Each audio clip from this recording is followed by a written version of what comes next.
Africa Content TV.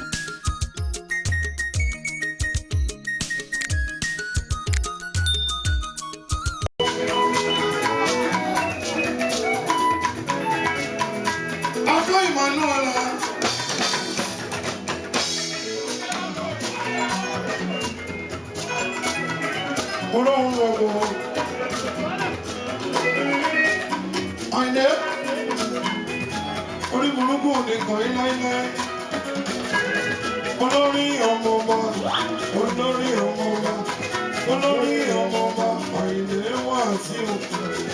Olori Omo Oba, Olori Omo Oba, Olori Omo Oba, Ayinde wa si o. Ọlọ́run ọgbọ, àwọn tó pè é tẹ́gbẹ̀rọ, wípé kí tiẹ̀ bàjẹ́.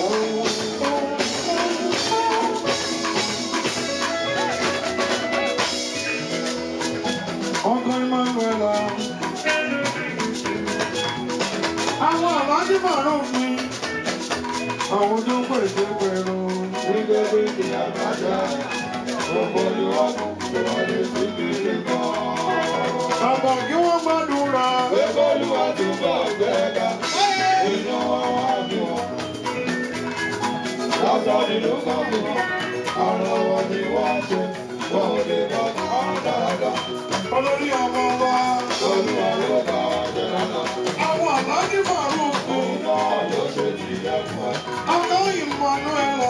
Ọlọ́dẹ ọjọ́ rẹ̀. Ìdílé lágbára ọkọ̀. Lọ́mi lọ́wọ́. Àgọ́ níwájú adájọ́. Ó tẹ̀lé, ó rọlé, ó tẹ̀lé, ó kẹsẹ̀. Ó rọlé, ó rọlé, ó rọlé, ó rọlé. Ajíbàrún mi. Àwọn olówó yóò wá sí o. Ajíbàrún. Alájíbàrún. Àyàn ọba. Olúwàjọ́ ọba kó dábàá o. Alájíbàrún. Àyàn ọba. Olúwàjọ́ kó dábàá o. Ọmọ wọn lè padà wọ́n sí ọlọ́, Ìbàdàn ní Bọ́bí ọdún. Thank you, thank you, thank you, thank you. I want, once again, I have to come on the microphone. I want everybody to excuse us. Please excuse us. This is a special stage, and the seating arrangement here was created by MC himself. In that order, oh yes, in that order, can you bless my wife with a beautiful music? She is Emmanuella Rocco Red Rose.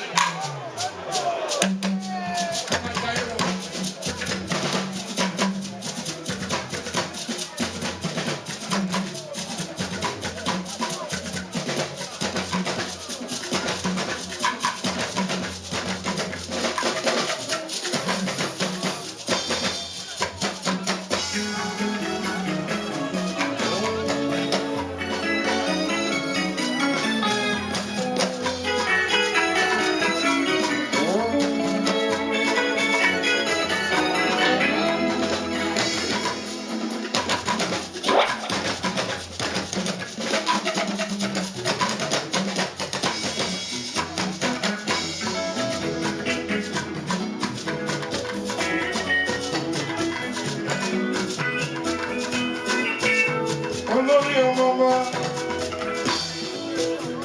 wọ́n sọ̀rọ̀ ọmọ sí mi lọ́jọ́ wípé ènìyàn tí mo fọ̀rọ̀ jù. Ìyá mi, bàbá mi àti ìyàwó mi.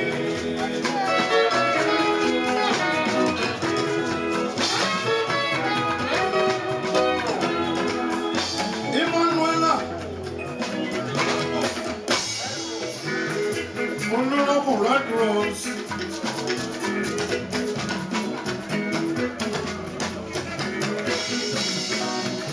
Princess Yerobi.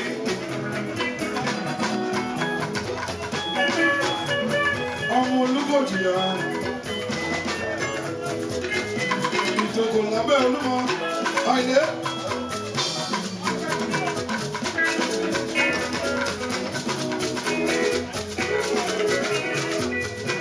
Ọjà níwọ̀n fún.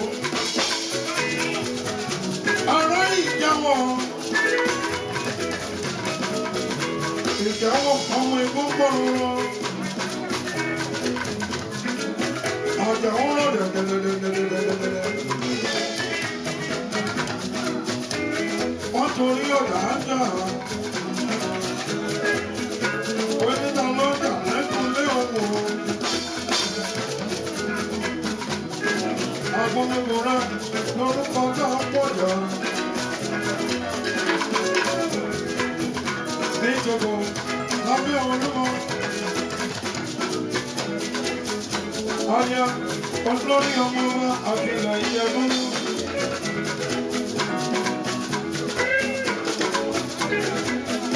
Níjọba Emmanuella níjọba.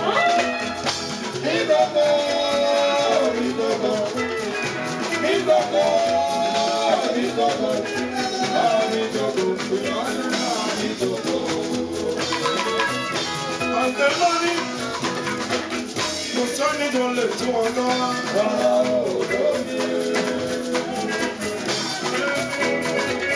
Kò sẹ́ni tó lè tún wọn ká.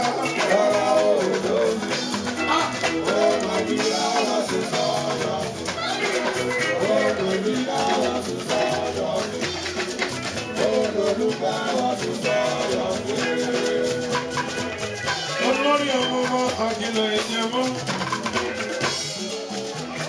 Ọkọ rẹ̀ rò Emmanuella. Àwọn wà níjọba. Àwọn wà níjọba. Emmanuella. Rẹ̀ rò Aya Olori Omo Oba.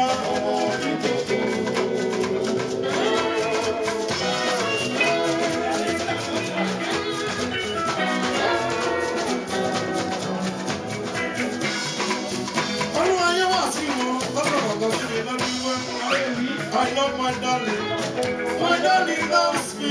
No circumstances can change my opinion. I love my darling.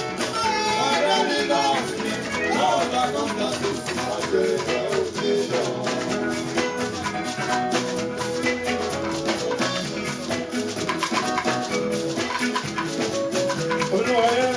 Olori Omo Oba lọ́sọ̀rọ̀ ọmọ sí mi létí wípé I love my Ella.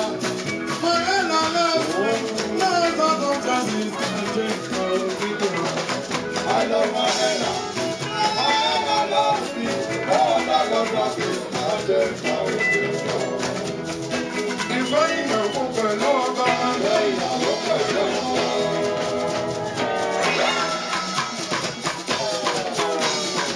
Ìfẹ́ ìyàwó pẹ̀lú ọba. Ìfẹ́ ìyàwó pẹ̀lú ọba. Wọ́n ń wọra wọn lọ́dún. Wọ́n ń wọra wọn lójú. Wọ́n ní ra wọn láwọn mú. Wọ́n ní ra wọn lọ́wọ́ mú. Ẹ̀fọ́ la yí mọ́ ọ̀rọ̀ o. Ẹ̀fọ́ la yí mọ́ ọ̀rọ̀. Ìyàwó pẹ̀lú ọkọ. Ẹ̀fọ́ la yí mọ́ ọ̀rọ̀.